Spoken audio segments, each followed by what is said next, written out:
Thank you. The ushers come forward, please.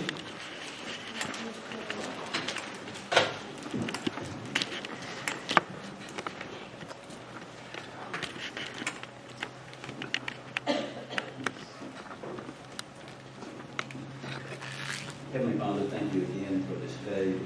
Thank you, Lord, for the opportunity that we have, Lord, to give back to you. We thank you for the strength and help you give us to work and to provide for our families, Lord. And you ask for so little, Lord, and do so much for us. And we just thank you so much for this part of the service that we can give back to you. We ask that you'll take these tithes and offerings, Lord, that you'll just help us to make good decisions about how they're spent, and that they're used, Lord, to bring people to you. In Jesus' name we pray.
Okay, just a couple of announcements.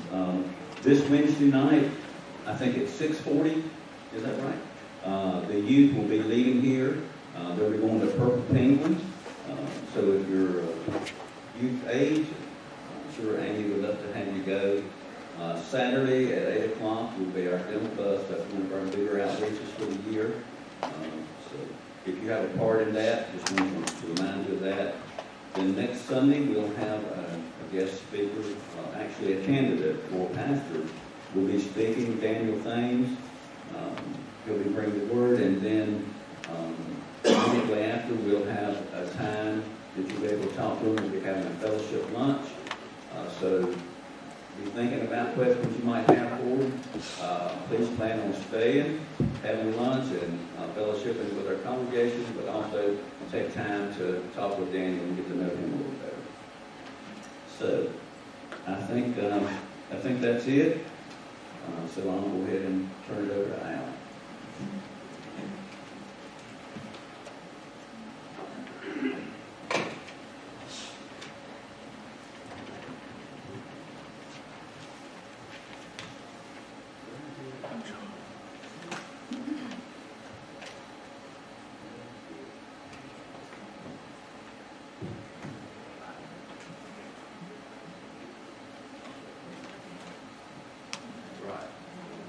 I am a chaplain for the VFW. I'm now retired from the chaplaincy of the VFW, but in my heart, I'm still the chaplain of VFW. I take this honor very seriously. It's going to be tough for me to get through this, because we talk about warriors, we talk about war, we talk about different things. But you know, one of the things that I've read and thought about, war has to be to bring peace about. And there isn't any other way to say that. There isn't any other way to sugarcoat this and say, hey, listen, if we let everybody in this country, they're going to be okay. No, they're not. You know what they're after? They're after changing our religion. My problem. Thank you, Willie. Willie keeps me straight. They're after changing our religion, after changing a lot of things in our lives. I'm on now, right? Yeah. Okay. They're after changing a lot of things in our lives. And so I brought my Marine Corps Bible this morning with me, and I would like to read you a couple of passages out of it, and I'll be reading a lot this morning. So the one thing I want to do is open with Captain Eddie Rickenbacker's prayers. Now, Eddie Rickenbacker was a character. This old boy was a race car driver. Then he was on General Pershing's staff. Then in 1918, he became an aviator. And he was one of the greatest aviators of World War I there was. And so every time Eddie would take his pilots up in the air to fight in the air, he would always pray with them. And here comes the prayer. O Lord, unto thee thou we lift up our eyes in our hour of trouble, as we know thou art with us and watching over us. Yes, though we walk through the valley of the shadow of death, we will fear no evil, for thou art with me. Thy rod and thy staff, they comfort us. 1,000 shall fall at the side, and 10,000 at the right hand, but with thy protection we feel it will not come nigh to us. Isn't that something? May our sin of worry be forgiven, O Father, for we have doubted thy power and thy goodness too often. Shake our souls this day with thy power as we contemplate the awesome magnitude of the world to be. Let our spirits grow in stature and power. Help us to live as thy sons, as free men, as heirs of Christ, and thus prepare the way for the gathering of all nations unto thy family, until peace shall reign forever, and all peoples shall proclaim the Lord of lords and the kings of kings.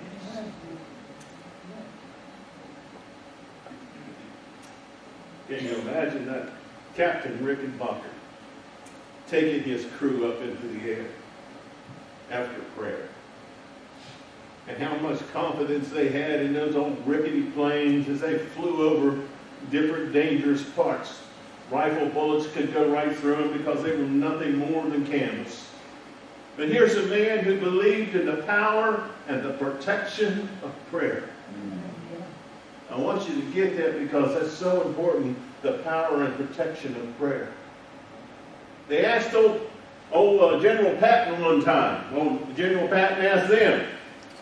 I want to read this because this is good. He's talking to his chaplain. And he says, "Chaplain, how much praying is being done in the 3rd Army?" Chaplain O'Neill said, "Does the general mean by the chaplains or by the men?" He said, "By everyone." To this the captain countered, "I am afraid to admit it, but I do not believe that much praying is going on. When there is fighting, everyone prays. But now, with this constant rain, when things are quiet and dangerously quiet, men just sit and wait for things to happen. Prayer out there is difficult, both for chaplain and men, because they are removed from the things like a special building or a steeple. Prayer to most of them is formal, ritualized, involving spatial posture and liturgy. I do not believe that much praying is being done, General." The general left his men again, seated himself at his desk, and leaned back in his swivel chair, toying with his long pencil. "Chaplain, I'm a strong believer in prayer," he went on to explain. "That prayer was no substitute for planning or work, but nevertheless an indispensable part of the life of a soldier." That's prayer. Jim went on to write a little card, and it was with everybody in the 3rd Army. But that man believed in prayer, and he believed that with the prayer that he was praying, that things would be changed, and they were. Jimmy Stewart's daddy, Jimmy Stewart, flew 20 missions in over Germany. And Jimmy Stewart, before he left to go overseas, his daddy called to him and he says, "Jimmy boy, come here." And he came. And so his dad gave him a little prayer. He said, "I want you to keep this with you, Jimmy boy." Little card had Psalm 91 on it. And Jimmy boy carried that prayer card with him all through World War II. so that his dad would know that he was saved.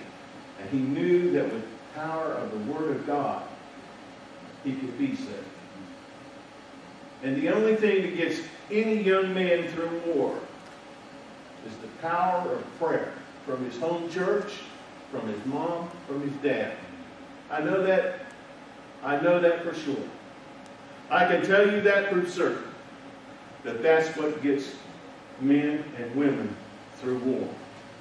Now most of you, is anybody in here a veteran? Praise the Lord, brother. Thank you. Was you in war? Vietnam? You know what it's like, don't you?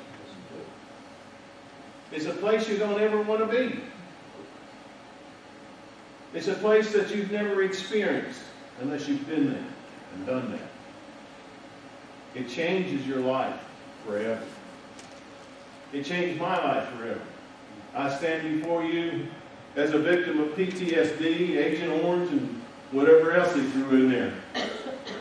But you know, the greatest part of all this is I live in a country that's free. Yeah.